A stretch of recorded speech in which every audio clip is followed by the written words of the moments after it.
Hello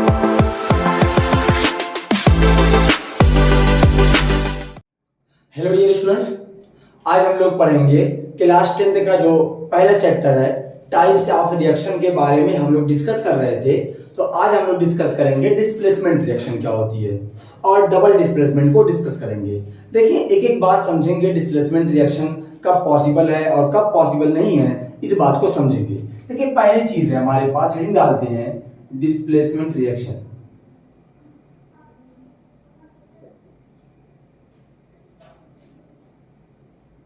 displacement reaction, देखिए displacement का मतलब होता है कि अपनी जगह से हट जाना।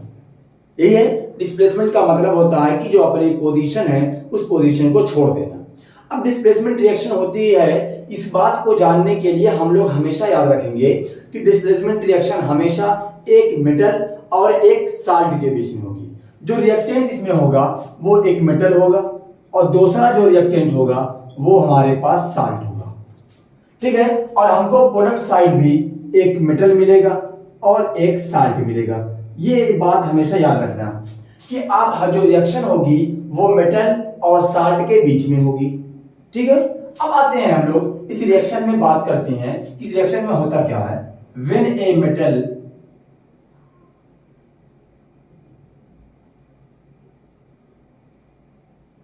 Displace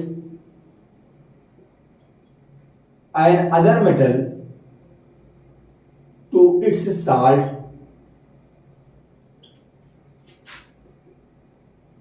is called displacement reaction।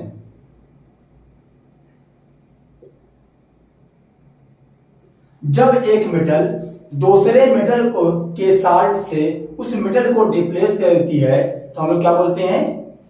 देखिए, जब एक कोई मेटल दूसरे मेटल को उसके साल्ट से रिप्लेस कर दे या डिस्प्लेस कर दे तो उसको हम लोग क्या बोलते हैं, डिस्प्लेसमेंट रिएक्शन। एग्जांपल के तौर पर मान लीजिए कि हमारे पास एक मेटल है M। ये क्या है, मेटल M है और ये A और B से रिएक्शन करता है और ये बन जाता है MB प्लस A। यानी एक मेटल है M और एक साल्ट है AB। अब हमको मिल गया MB और A। हुआ क्या इस रिएक्शन में कि इस M ने A मेटल को डिस्प्लेस करके उसकी जगह पे आ गया है, यही हुआ है, और A अलग हो गया है। अब इसी का एग्जांपल एक और हम लोग लें, जैसे for example zinc plus CuNO3 का होल ट्वाइस। ये हमारे पास रिएक्शन है। अब ये एरो के बाद हमारे पास बने CZN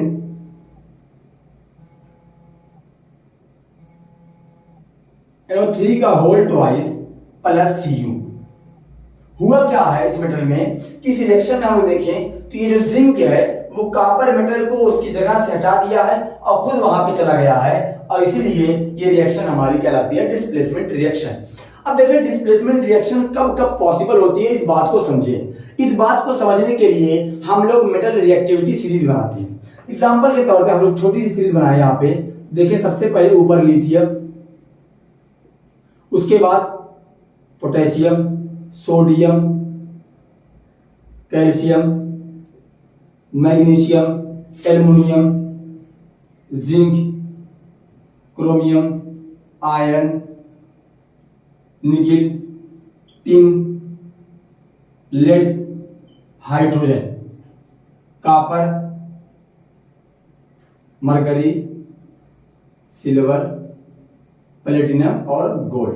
हमारे पास ये 3 मेटल है। अगर अब यहां पे समझिएगा, जो मेटल ऊपर है वो ज्यादा रिएक्टिव है। ज्यादा रिएक्टिव होने का मतलब ये है कि वो वही मेटल डिस्प्लेस करेगी किसी अदर मेटल को। कहने का मतलब ये है कि जो ऊपर वाली रिएक्शन मेटल होगी वो दूसरे मेटल को, अपने नीचे वाली मेटल को डिस्प्लेस कर देगी। फिर समझना क्या कहा कि अगर ऊपर की कोई मेटल प्रेजेंट होगी तो वो नीचे वाली मेटल को डिस्प्लेस कर देगी।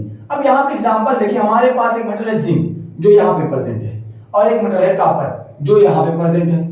ये इसके नीचे ऐसा है। अब देखिए, जिंक ऊपर है, कॉपर से ऊपर है तो जिंक ज्यादा पावरफुल होगा, जिंक ज्यादा हमारे पास रिएक्टिव होगा, तो जिंक कॉपर को उसकी जगह से हटा देगी। लेकिन अगर हम लोग इस रिएक्शन को ऐसे लिखें, copper plus zinc NO3 goes to goes to हमारे पास आ जाए कॉपर NO3 का होल ट्वाइस प्लस Cu। ये हमारे पास रिएक्शन है। अब इस रिएक्शन में देखिए, सॉरी यहाँ पे जिंक, क्या ये रिएक्शन पॉसिबल है? नहीं पॉसिबल है। इसलिए नहीं पॉसिबल है क्योंकि कॉपर जिंक से नीचे है और इसीलिए कॉपर कम रिएक्टिव है जिंक से, और ये कॉपर जिंक मेटल को नहीं हटा पाएगी।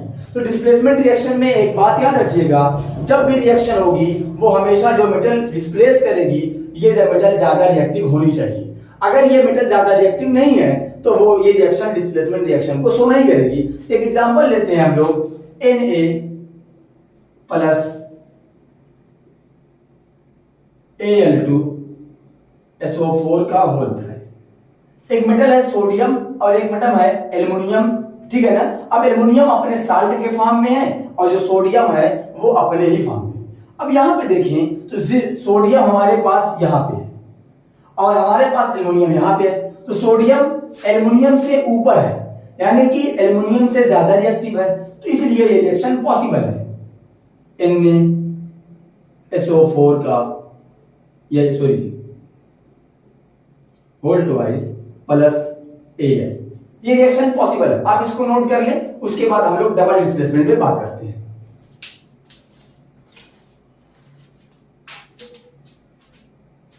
अब हम लोग नेक्स्ट अपनी हेडिंग देखें, double displacement reaction. Double displacement reaction, अब डबल डिस्प्लेसमेंट में दो बार डिस्प्लेसमेंट होगा, यानी कि दो रिएक्शन होगा। अब जैसे हम लोगों ने कहा था कि मेटल और साल्ट के बीच में होगा, यहां पे जो रिएक्शन होगी वो साल्ट प्लस साल्ट के बीच में होगी और जो प्रोडक्ट बनेगा वो साल्ट प्लस साल्ट ही बनेगा। क्लियर है? अब यहां पे देखो क्या होगा, यहां पे पार्टनर एक्सचेंज होगा। क्या होगा? पार्टनर का एक्सचेंज होगा। पार्टनर का एक्सचेंज का मतलब होता है कि जो मेटल होगा वो आपस में इंटर कन्वर्ट होंगे या इंटरचेंज हो जाएंगे। तो इसमें हम लोग डेफिनेशन देखें क्या होगी, when A salt exchange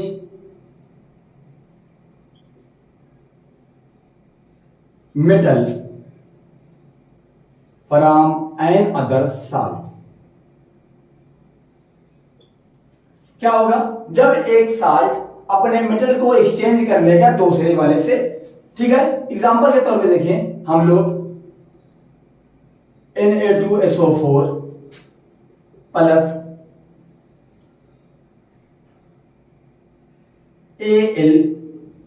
AlNO3 का होल थ्राइस। अब इस रिएक्शन में देखें, अब क्या होगा, सोडियम सल्फेट के साथ है, अब सोडियम नाइट्रेट के साथ आ जाएगा और एल्युमिनियम सल्फेट के साथ, बस NaNO3 प्लस AlSO4 का होल थ्राइस, यहां पे ट्वाइस। बैलेंस करना चाहो तो बैलेंस कर लो, यहां पे 3 लगा लो, यहां भी 3 लग जाएगा और रिएक्शन नियर अबाउट बैलेंस हो गई।